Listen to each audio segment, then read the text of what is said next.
Good evening, fellow happiness seekers. This is part 2 of the parts 5, 6, but part 2 of me thinking, hang on, that's not the question they're asking about how to be happy on your own.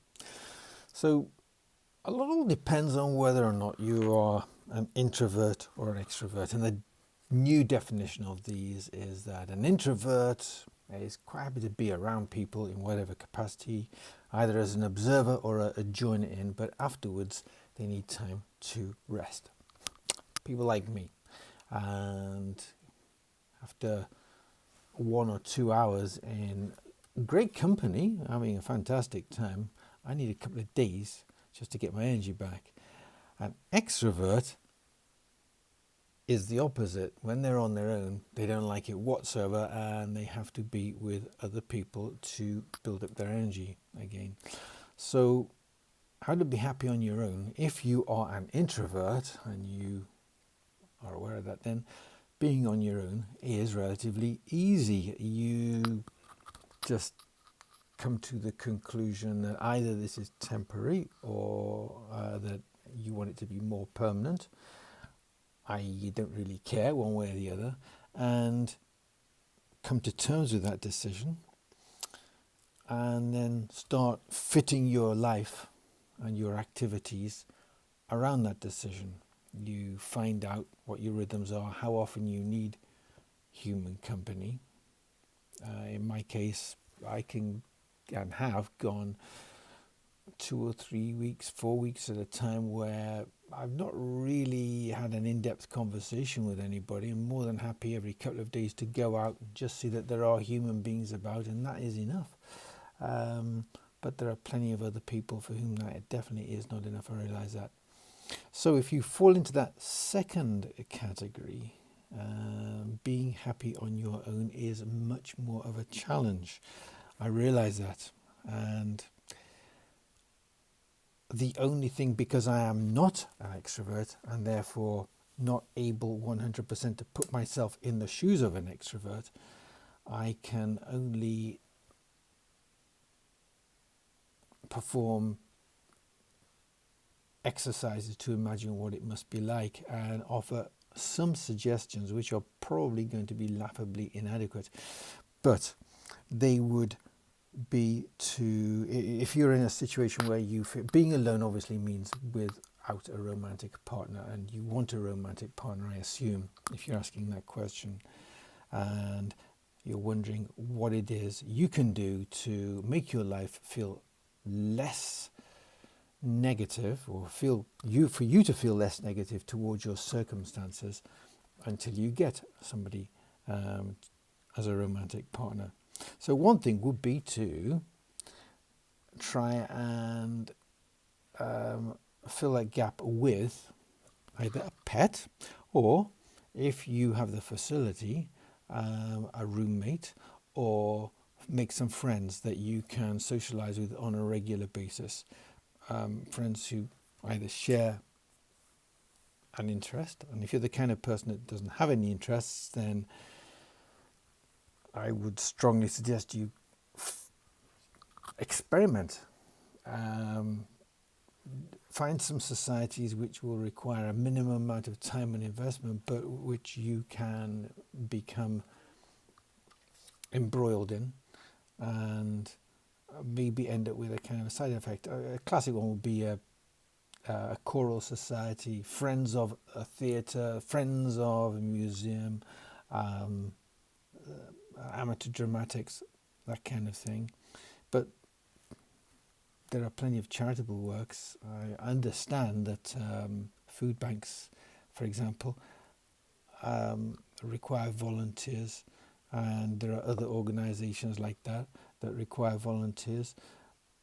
All the big name charities such as Friends of the Earth, and it's a worldwide fund for nature now, isn't it? Greenpeace, they welcome people to get together with them and help organise events and other activities. So there are ways of socializing. Maybe you won't actually make any friends, but you can socialize. and this is COVID-19 permitting. Hopefully, if anybody's watching this 2 years from now, they'll. And the big thing is if you woke up from a coma, isn't it? But hopefully 2 years from now, the whole COVID-19 thing will have largely blown over, and there'll be some sort of vaccination, and we'll be able to go about business as it was. But at the moment, it's very, very difficult to socialize in what was a normal manner. However, the other thing might be to do what I'm doing, which is set up your own little YouTube channel.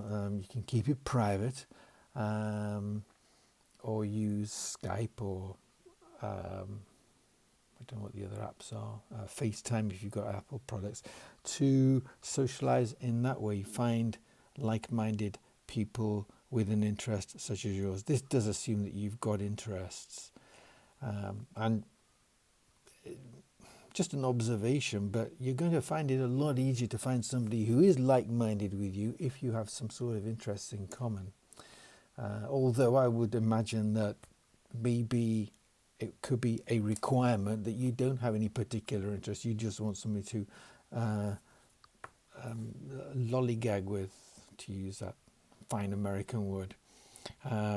Somebody who's just going to be there in your life. But it takes all sorts, and nobody should be passing any judgment on people who simply want to get together at the end of the evening and kick off their shoes and just be genial company for each other.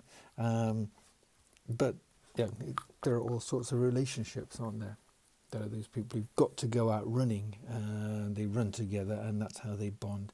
People who are in amateur dramatics, for example, together, or motorcycle clubs, or like to go painting, or photography enthusiasts. It helps if you've got some interest in common. The garden, keeping the lawn neat, whatever it is.